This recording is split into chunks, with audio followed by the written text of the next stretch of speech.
नमस्कार, आदाब, मैं हूं विशाल। आप देख रहे हैं तालका न्यूज़ GP24। मौजूदगी हमारी जनपद आजमगढ़, थाना देवगांव, ग्राम सभा टिकरी पड़ता है।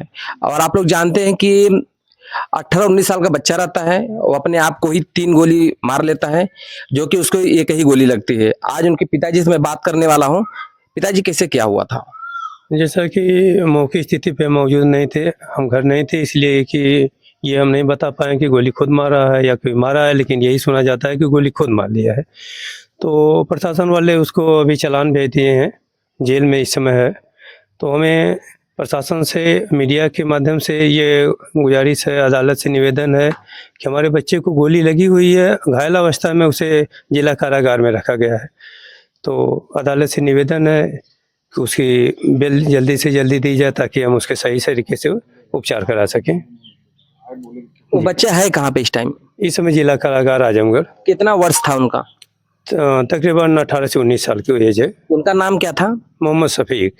मोहम्मद से क्या करते थे यहाँ पे? यहाँ वो मुर्गी फार्म चलाते हैं। तो गाड़ी क्या मैटर था? कोई लड़का गाड़ी उड़ी यादव समाज का लड़का था? गाड़ी एक हम पिकअप गाड़ी ले रखे हैं, उससे वो पहले मुर्गी उर्गी ढोते थे, लेकिन उसमें अच्छा बेनिफिट नहीं था, तभी ढाला बनवा लिए हैं। तो ये एक यादव बच्चा था, वो गाड़ी चलाता था, माल वाल ढोने का काम करता था। नाम क्या था उनका? संदीप यादव। तो सुनने में आता है कि गोली लगने के 5-10 मिनट बाद वो गाड़ी लेके आता है, मेला था, कोई सामान वामान ढोने के लिए वो गया था। संजोग था कि वो ठीक उसी समय 10-5 मिनट के अंदर में आता है और किसी को जानकारी नहीं हो पाती, तभी तक वो आता है और वही जो है अपने पिकअप गाड़ी में लाद करके उसे सबसैया हॉस्पिटल टिकरगार पहुंचाता है। और ट्रीटमेंट जो भी वहाँ प्राथमिक उपचार के बाद उसे जो है BHU के लिए रेफर कर दिया जाता है। गोली कहाँ पे लगी उनके? गोली उनके बाएं साइड में कंधे में लगी हुई है। गोली सुनने में आ रहा है गोली उसी में पड़ी है अभी? गोली, जी हाँ, गोली उसी अभी तक बच्चे के शरीर में ही गोली है। इसीलिए हम जो है बार-बार आप लोगों से निवेदन करते हैं, अदालत से अनुरोध करते हैं कि उसे जल्दी से जल्दी बेल दिया जाए, ताकि गोली उसके सीने में अभी भी, अरे कंधे में अभी भी पड़ी हुई है। ऐसे में कुछ इन्फेक्शन हो जाए या बच्चे को कोई पॉइजन बनता है तो इस तरह की जिम्मेदारी कौन लेगा? ये घटना होके कितना दिन हुआ? ये घटना 8 तारीख की है। 8 तारीख की है। शाम को? हाँ, तकरीबन 8 बजे के आसपास। दोस्तों, मैं आपको बताना चाहूँ, यहाँ पे 2 भाई और भी लोग हैं जो कि इसी ग्राम सभा से बिलोंग करते हैं। अब मैं इनसे पूछना चाहूँगा, मित्र, कैसे क्या हुआ? तो उस टाइम आप कहाँ पे थे? उस टाइम देखिए लालगंज का दूसरा दिन का मेला था, तो हम लोग मेले में उस टाइम वही तकरीबन 6:30 बजे के आसपास गए। जी। तो जैसे ही हम लोगों ने मेले में गया तो 1 आध घंटे तक मेले का एंजॉय लिया, वो भी एंजॉय सही से नहीं ले पाया। तुरंत ही हम लोग को कॉल आता है कि घर से ऐसा ऐसा कांड हो गया है, गोली लग गई है भाई को। तो ऐसा हुआ कि हम लोग को यही सुनने में आया कि 2 बाइक गई, फिर तीसरी बाइक से आए, 2 सवार मार दिए। जैसे गांव द्वारा जो हमको उनके द्वारा जो बताया गया, गांव वाले द्वारा जो बताया गया, हम लोग वही जानते हैं। इसके बाद हम लोगों ने डायरेक्ट लालगंज से सबसैया हॉस्पिटल टिकरगार पहुंचे। तो वहां पर देखे तो डॉक्टर साहब ने बोला कि तुरंत इनको ट्रामा सेंटर के लिए हम रेफर करते हैं। तो हमने तुरंत एम्बुलेंस बुलाया अपने दोस्त का, तुरंत उनको एम्बुलेंस में लादा। इसके बाद उनको हम लोगों ने तुरंत ट्रामा सेंटर के लिए ले गया। तो जो भी हुआ, इलाज चलता रहा। तो इसके बाद फिर सुबह तक उनको ले आया गया। तो गोली अभी तक उनके शरीर के अंदर है। तो फिर उसके अगले मतलब कि 9 तारीख को प्रशासन 9 तारीख को प्रशासन आई, उनसे कुछ पूछताछ की, जिसमें कुछ खुलासा उन्होंने किया। वो भी हमें पूरा पता नहीं है, वो उस टाइम हम उपस्थित नहीं थे यहाँ पर। लेकिन 10 तारीख को करीब 9:30 बजे के आसपास फिर प्रशासन आती है, तो उन्हें बोलती है कि आप थोड़ा तैयार हो जाओ, आप चलो थाने पे, कुछ अधिकारी आए, आपसे बातचीत होगी, बातचीत करने के बाद हम आप लोग को छोड़ देंगे। तो वहाँ पर जाने के बाद होता ये ऐसा कुछ होता है कि वहाँ बैठा लेते हैं। बैठाने के बाद तकरीबन 2 बजे के आसपास माननीय न्यायालय के लिए उनका चालान कर देते हैं। जब चालान हो जाता है उनका आजमगढ़ के लिए, तो आजमगढ़ जाते हैं तो कुछ होता है, हड़ताल होता है, फिर आज हाफ डे ऐसे करके उनको माननीय वहाँ पर जिला कारागार छतरपुर भेज दिया जाता है। जैसे कि हमें आप लोग के चैनल के माध्यम से हम आपको अवगत कराना चाहते हैं कि अभी तक उनका जो गोली है उनके कंधे के अंदर है। तो ऐसा होता है कि अभी जैसे कि न तो यहाँ घर से न तो दवा ले गए, न तो कुछ, बस वही पट्टी बंधे हुए ले जा गए हैं। तो होता कुछ मतलब इन्फेक्शन वगैरह अगर अंदर बन जाता है तो इसकी जिम्मेदारी कौन लेता है? प्रशासन लेगी या माननीय न्यायालय लेगा? तो आप लोग के चैनल के माध्यम से हम ये सरकार से अनुरोध करना चाहते हैं कि जल्द से जल्द उन्हें बेल दी जाए, कि मतलब वो घर पर आए, उनका ट्रीटमेंट अच्छे से करा जा सके।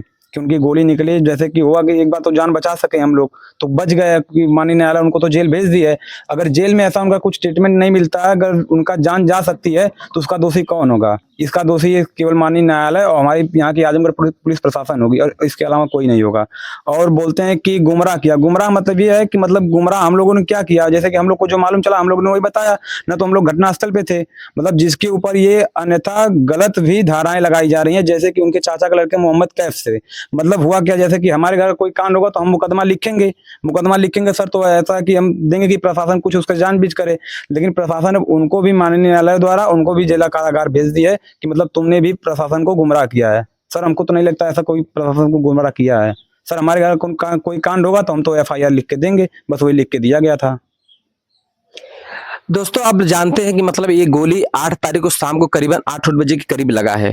अगर उनको अभी भी शरीर में गोली जो उनकी उनके शरीर में है, अगर उनके कुछ घटना भी हो जाता है, इसका जिम्मेदार कौन होगा? भाई इसकी जिम्मेदारी अब हम कैसे बताएं कि कौन होगा। हम लोग तो जो है प्रशासन का और माननीय अदालत का सम्मान करते हैं। प्रशासन आई, बोले कि कुछ जांच पड़ताल करना, हम लेके जाते हैं। जांच पड़ताल करने के लिए लेके गए और उन्हें चालान कर दिए। तो ऐसी परिस्थितियों में घायलावस्था में बच्चा जेल में है, तो उसे कुछ होता है तो इसकी जिम्मेदारी प्रशासन की होती है। और न्यायालय से निवेदन है, अनुरोध है कि न्यायालय उसे जल्द से जल्द बेल दे ताकि हम लोग उसका इलाज करा सकें। जी। जो लड़का ड्राइवर आपका है जी, वो भी जेल में है? वो भी जेल में है, भाई भी जेल में है। जो मोहम्मद कैफ चाचा का लड़का है वो भी जेल में है, जबकि उसे कोई मतलब नहीं है, वो उसको पता भी नहीं था। वो हॉस्पिटल में जब पता लगा, हमारी एक चप्पल जूता की दुकान है, जैसे उसको पता लगा वो भाग के हॉस्पिटल पहुंचा और उससे कुछ जो है पुलिस वाले तहरीर लिखवाए कि हाँ ऐसा ऐसा लिख दो। उसने लिख दिया और उसे भी जेल में भेज दिया गया। तो ये बात है, अभी हम लोग क्या कर सकते हैं। गोली दोस्तों अभी उनके शरीर में है और आप लोग जानते हैं उनके पूरे परिवार बैठे, पूरे परिवार से मैं बात करना चाहूंगा। और जो गोली मतलब लगी उनके शरीर में है, अभी 8 तारीख की घटना शाम को 8 बजे बताया जा रहा है। और अभी कितना 5 से 6 दिन हो गए उस घटना को होके, गोली अभी भी उनके शरीर में पड़ी है। आप कौन हो, नाम क्या आपका? जी आफरीन। अफीम, आपको कुछ पता है क्या जी मैटर कुछ था? नहीं हम लोग को पता। बताने मारा कि किसी बात उत करते थे कोई जी लड़की कुछ उड़की नहीं थी? मालूम हम लोग को, हम तो अपने ससुराल थे, हमको कुछ मालूम होता तो हम लोग इससे करने देते उसको। अच्छा आप कौन है, नाम क्या आपका?